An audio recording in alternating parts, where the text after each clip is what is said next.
In December 2019, there was a cluster of pneumonia cases in China.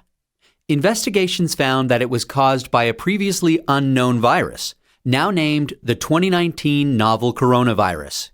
In this video, we'll take a quick look at what's currently known about the virus.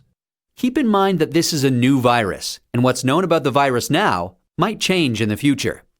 Coronaviruses are a large group of viruses. They consist of a core of genetic material surrounded by an envelope with protein spikes. This gives it the appearance of a crown. Crown in Latin is called corona, and that's how these viruses get their name. There are different types of coronaviruses that cause respiratory and sometimes gastrointestinal symptoms. Respiratory disease can range from the common cold to pneumonia, and in most people, the symptoms tend to be mild. However, there are some types of coronaviruses that can cause severe disease. These include the severe acute respiratory syndrome coronavirus, first identified in China in 2003, and the Middle East respiratory syndrome coronavirus that was first identified in Saudi Arabia in 2012. The 2019 novel coronavirus was first identified in China. It initially occurred in a group of people with pneumonia who'd been associated with a seafood and live animal market in the city of Wuhan. The disease has since spread from those who were sick to others, including family members and healthcare staff. There are many cases at present, and the disease has spread within China and also to a number of other countries. So, where did the virus come from? It's known that coronaviruses circulate in a range of animals. Sometimes these viruses can make the jump from animals to humans. This is called a spillover and could be due to a range of factors such as mutations in the virus or increased contact between humans and animals. For example, MERS-CoV is known to be transmitted from camels and SARS-CoV from civet cats.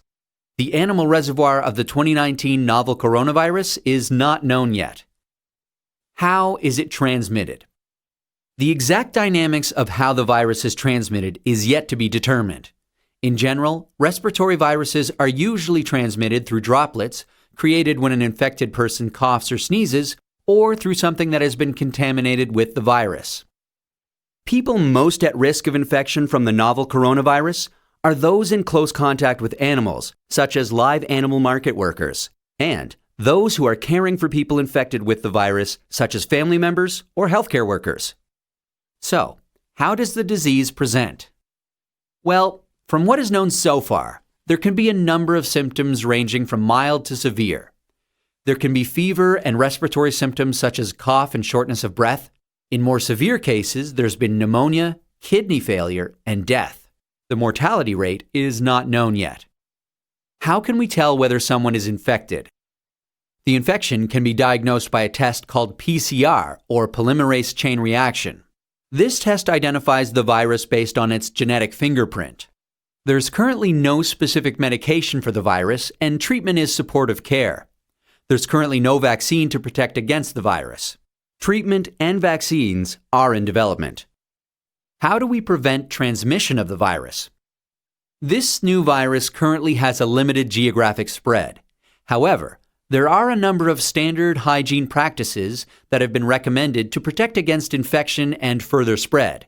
These include covering your mouth and nose when coughing or sneezing with a medical mask, tissue, or flexed elbow, avoiding close contact with those who are unwell, the appropriate use of masks and personal protective equipment, especially in a healthcare setting, washing hands regularly with soap and water, or alcohol-based hand rub.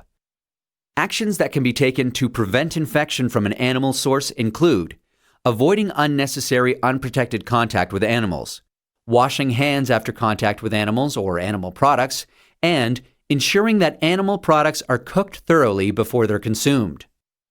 It's important to stay home if you're feeling unwell, but if you have a fever, cough, and difficulty breathing, seek medical care early and share your previous travel history with your healthcare provider. That's a quick look at this emerging infectious disease.